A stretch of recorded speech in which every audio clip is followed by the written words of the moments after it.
نہ بھی آیا تو ہم کہیں گے ہم اندھے ہیں آپ سچے ہیں۔ کہا اتنا یقین ہے میری صداقت پر، کہا اس سے بھی زیادہ یقین۔ تو کہا اچھا پھر میں ہی کہتا ہوں کہ تمہارے یہ بت جھوٹے ہیں، میرا وحدہ لا شریک خدا سچا ہے۔ یہ پہلا اعلانیہ خطبہ توحید کہہ لیجیے، دعوت توحید حضور علیہ السلام نے پیش کیا۔ اب ایک ایسے شخص کی زبان سے اتنی بڑی بات سن رہے ہیں کہ جن کو 40 سال ہو کے لمحہ لمحہ جانتے تھے، ایسے شخص سے یہ بات سن رہے ہیں کہ جن سے کبھی جھوٹ نہیں سنا۔ مجمع میں مختلف قسم کے لوگ ہوتے ہیں۔ جب حضور علیہ السلام نے یہ بات کہی تو کوئی خاموش ہو گیا، کسی نے سر جھکا دیا، کوئی سوچ میں پڑ گیا ہوگا کہ یار جنہوں نے کبھی بندوں کے معاملے میں جھوٹ نہیں بولا وہ رب کے معاملے میں جھوٹ کیسے بول سکتا؟ لیکن کسی نے آگے بڑھ کر کہا کہ اس بات کی کیا دلیل ہے؟ یہ 360 بت جھوٹے ہیں، آپ کا وحدہ لا شریک خدا سچا ہے۔ اب میرے حضور سے توحید پر دلیل پوچھی گئی۔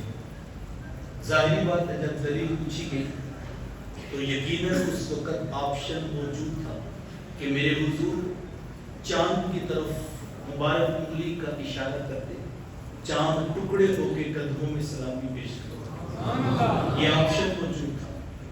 یہ بھی ممکن تھا کہ حضور مسکرا کے سورج کی طرف دیکھتے، سورج پلٹ کے اثر کے وقت پہ آتا، وہ سڑیاں کھجوراں اگا جانتا ہے، وہ پتھرا کے گل میں پڑھا جانتا ہے، قطرے کو سمندر ذرے کو ستارہ کرتے ہیں، کونین کو خم آ جاتا ہے جب ظلم سوارا کرتے ہیں۔ یہ آپشن موجود تھا کہ سورج کو اثر کے وقت پہ لا کے دکھایا جاتا۔ یہ آپشن بھی موجود تھا کہ حضور کسی درخت کی طرف اشارہ کرتے اور وہ درخت آپ کے قدموں میں سلامی پیش کرتا، اور ایسا ہوا بھی ہے۔ صحابی کا نام ہے حضرت یعلا بن مرہ رضی اللہ عنہ۔ فرماتے ایک دن میں حضور علیہ السلام کے ساتھ کسی سفر میں تھا کہ آقا کریم علیہ السلام نے ایک جگہ پر قیام کیا اور حضور مانگے اس طرح ہوتا۔ میں پہرہ داری پہ پاس کھڑا تھا کہ تھوڑی دیر کے بعد میری آنکھوں نے ایک عجیب منظر دیکھا۔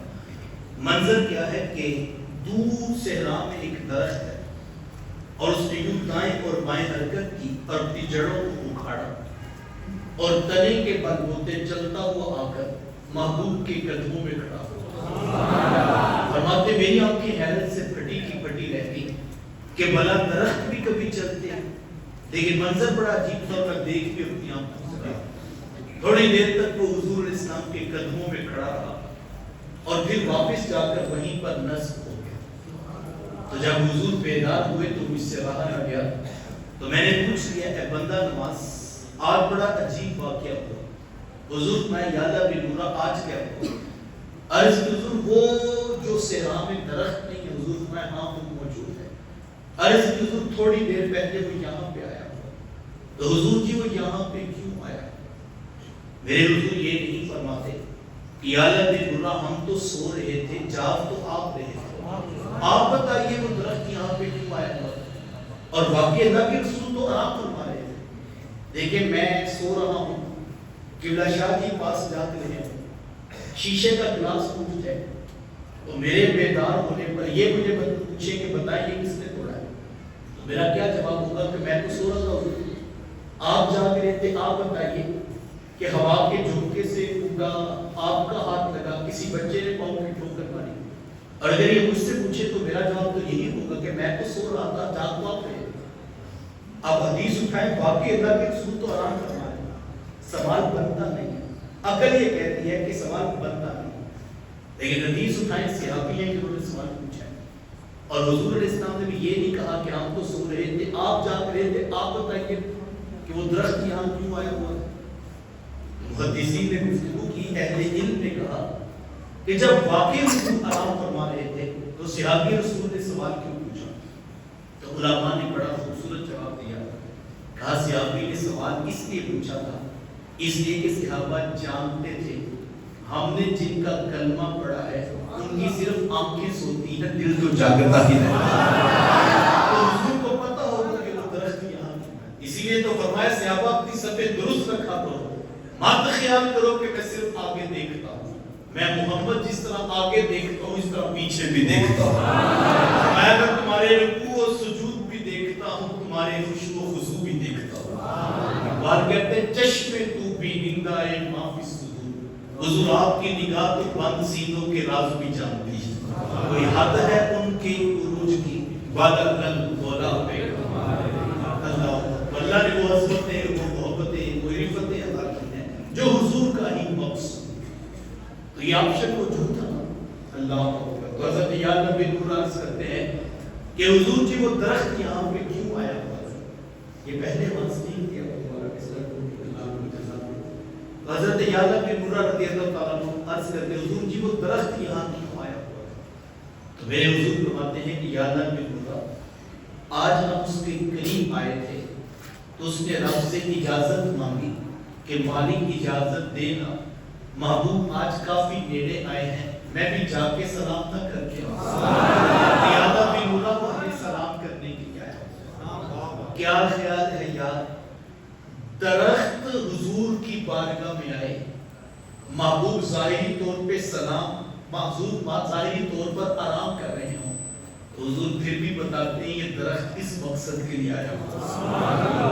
امتی کمیٹیاں ڈال ڈال کے ٹکٹ کروا کے محبوب کی چوکھٹ پہ آئے تو کیا پھر حضور کو نہیں پتہ چلتا ہوگا کی بات؟ جبکہ امتی کے ساتھ تعلق یہ ہے کہ میرے حضور فرماتے ہیں میرے امتی تیرا اور میرا تعلق یہ ہے کہ کانٹا تیرے پاؤں میں چبھتا ہے اس کی درد مجھ محمد کو ہوتی ہے، جس کا اتنا بوڑھا تعلق ہوگا اس کا پھر انداز محبت کتنا پیارا لگتا ہوگا۔ اللہ اکبر۔ تو کہا وہ درخت ہمیں سلام کرنے کے لیے ہے۔ میرے شیخ فرمایا کرتے یار سلام پڑھنے سے نہ روکا کرو، کوئی صبح پڑھتا ہے تو پڑھنے دو، کوئی دوپہر پڑھتا ہے تو پڑھنے دو، کہا کوئی رات پڑھتا ہے تو پڑھنے دو، کہا یہ تو وہ وظیفہ ہے جو رب نے حجر و شجر کو بھی عطا کیا۔ یہ ویسے بھی حدیث ہے، آقا کریم علیہ السلام نے فرمایا صحابہ میں تمہیں ایک ایسا عمل نہ بتا دوں اگر تم آپس میں اختیار کر لو اللہ تمہارے دلوں میں پیار پیدا۔ تو صحابہ نے عرض کیا حضور کیوں نہیں؟ آپ ارشاد فرمائیں، فرمایا صحابہ آپس میں ایک دوسرے کو سلام کیا کرو اللہ دلوں میں پیار پیدا کرے۔ کیا خیال ہے جناب؟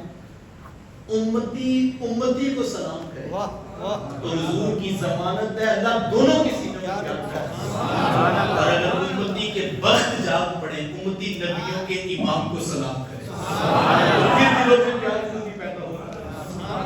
میں نے تو کسی نے پوچھا کہ کہاں پہ لکھا ہے کیسے ہے یہ اتنی بار پڑھنا چاہیے، میں کہا کتنی بار پڑھنا چاہیے؟ یار ہماری تو نماز پوری نہیں ہوتی جب تک نبی کو سلام نہ کریں۔ آپ گھر سے آئے اور آپ نے کہا جناب میں جو ہے وہ عبادت کے لیے جا رہا ہوں، مسجد میں داخل ہوئے تو راما صاحب نے کہا خیریت ہو؟ کہا حضور میں اللہ کی عبادت کے لیے آیا، ذرا بتائیے گا وضو خانہ کیا؟ کہا اس طرف چلے جائیں آپ وضو خانہ۔ آپ نے وضو کیا، پاک جگہ کا انتخاب، قبلہ رخ ہوئے، پاک بدن، پاک جگہ، اور آپ نے ہاتھ باندھ لیے اور کیا کہا؟ الحمدللہ رب العالمین، مولا رب العالمین تو ہے، رحمان تو ہے، رحیم تو ہے، مالک یوم الدین تو ہے۔ کبھی گھٹنے جھکائے، کبھی سر جھکایا، پیشانی اس کی بارگاہ میں رکھ دی، ناک بھی رگڑ رہے ہیں، ماتھا بھی رگڑ رہے ہیں، اور زبان سے بھی کہہ رہے ہیں مالک تو اعلیٰ، تو عرفہ، تو افضل۔ اللہ کی عبادت کے لیے آئے تھے، عبادت تو پوری ہو گئی، اب میں اٹھ کے جانا چاہتا ہوں، کہا نہیں ذرا گھٹنے بچھا کے بیٹھ پلکیں بھی جھکا دے اور پھر میرے نبی پہ سلام بھی پڑھ۔ ہم تو عبادت کے لیے آئے، ہم تو تیرے سے مدد مانگتے ہیں، تیری ہی عبادت کرتے ہیں، اور تو ہی ہمارا خالق، تو ہی ہمارا رازق، تو ہی ہمارا رب ہے۔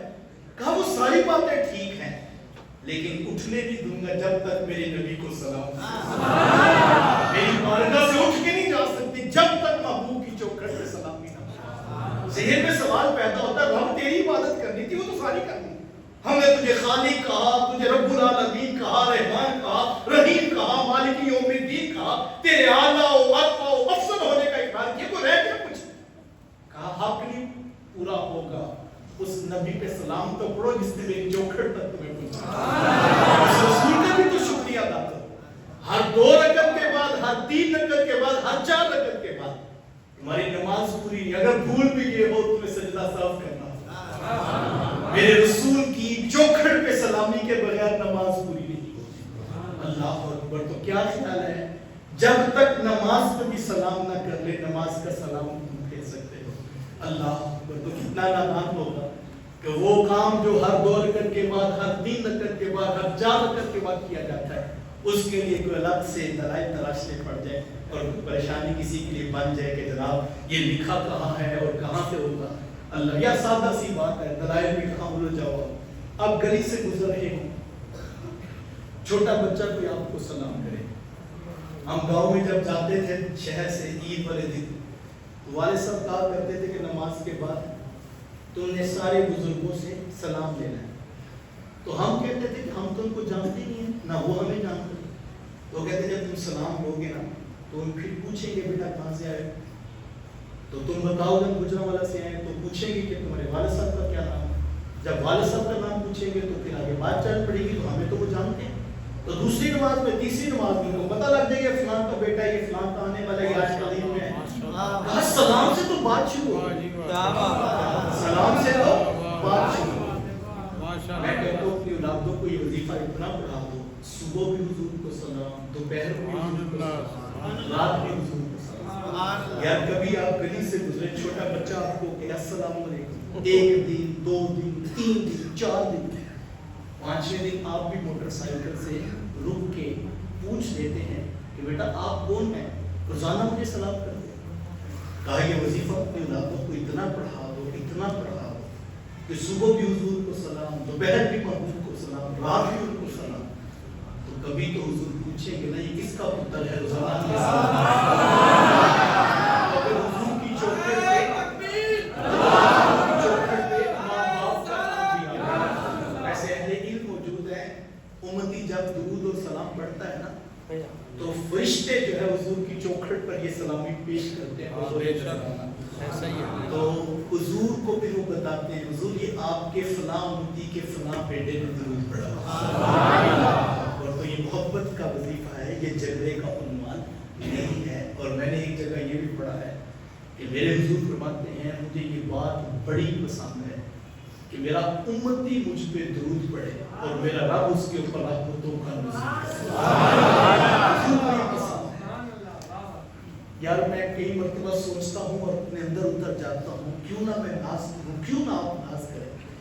حضور وہ ہیں جن کو فرشتے سلام کرتے ہیں، محبوب وہ ہیں جن کو حجر و شجر سلام کرتے ہیں، محبوب وہ ہیں جن کو ذرہ ذرہ پیار کرتا ہے، کائنات کا گوشہ گوشہ میرے رسول سے عشق کرتا ہے۔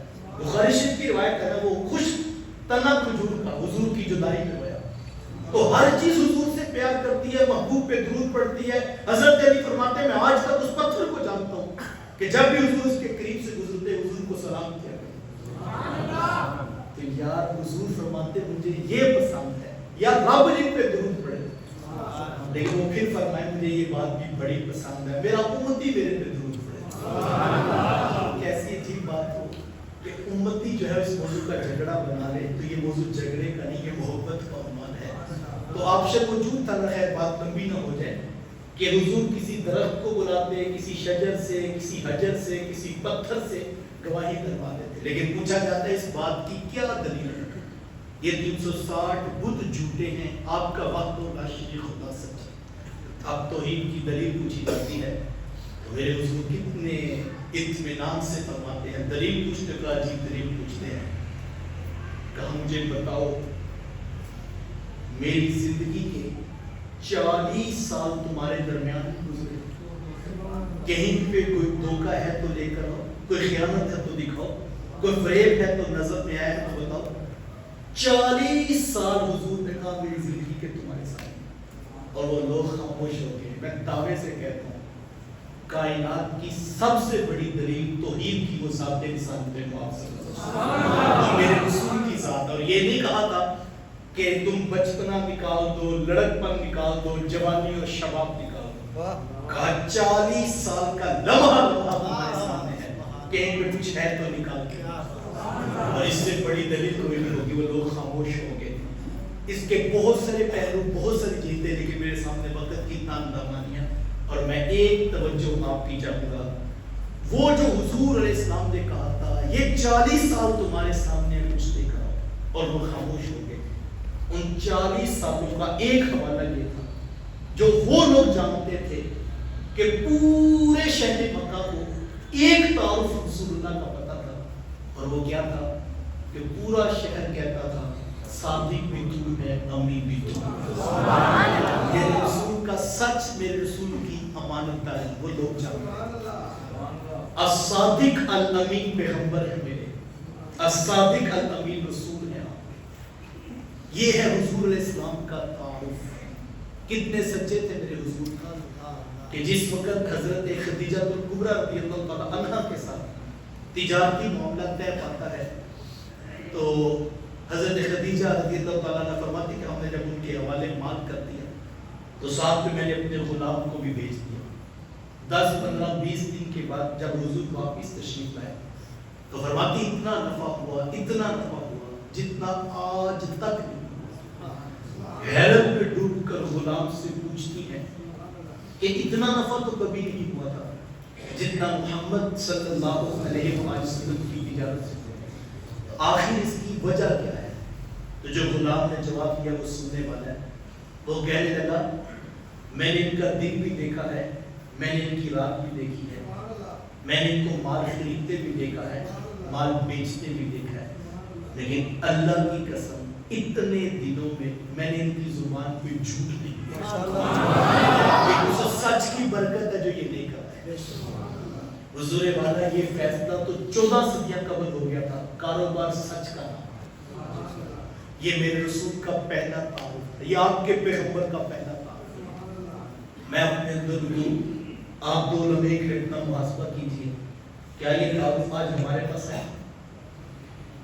خاندان میں دیکھ لیجئے, برادری میں دیکھ لیجئے, رشتوں میں دیکھ لیجئے, محلے کی سطح پر دیکھ لیجئے, شہر کی سطح پہ دیکھ لیجئے, من حیث القوم پوری دنیا میں ہم اپنی حالت دیکھیں, کیا یہ تعارف آج ہمارے پاس ہے؟ سچ بولنا تو بڑے دور کی بات ہے, ہماری حالت تو اتنی خستہ ہے. آج میرا تاجر کہتا ہے کہ سچ بولنے سے کاروبار نہیں چلتا. آج میرے محکمے کے دفتر کی کرسی پہ بیٹھا ہوا افسر شاہی کہتا ہے کہ جناب باتیں تو ٹھیک ہے لیکن سچ سے نظام نہیں چلتا. یہ کون کہہ رہے ہیں جن کے پیغمبر کا پہلا سبق صداقت تھا. یہ کون کہہ رہے ہیں جن کے رسول کا تعارف الصادق الامین تھا. یہ کون کہہ رہے ہیں جن کو گھٹی میں ماؤں نے بتایا تھا کہ پتر تیرا رسول سچا پیغام لے کے آیا ہے. یہ کون کہہ رہے ہیں جن کو 3ری 4تھی 5ویں کلاس کے قاعدوں میں پڑھایا گیا تھا پیارے نبی کی پیاری باتیں, پہلی بات کیا ہے کہ حضور سچ بولتے ہیں. یہ کون کہہ رہے ہیں جن کو ممبر و محراب نے بچپنے میں سکھایا تھا کہ حضور سچا پیغام لے کر آئے ہیں, اسلام کی بنیاد سچ ہے. وہ قوم کہہ رہی ہے سچ سے نظام نہیں چلتا. اچھا یہ تو ہماری خستہ حالت ہے, سچ بولنا تو بڑے دور کی بات. ہم یہ قبول کر چکے ہیں کہ سچ کے ساتھ کاروبار نہیں چلتا, جبکہ دوسری طرف وہ اغیار جنہوں نے تیرے اور میرے رسول کو نبی نہ مانا, جنہوں نے تیرے اور میرے رسول کا کلمہ نہ پڑھا, اب انہوں نے کاروبار کرنا چاہا. ان کا سفر علم, عقل اور فہم کے ساتھ تھا. وہی کا اجالا ان کے پاس نہیں تھا, وہ سند ہمارے پاس تھا.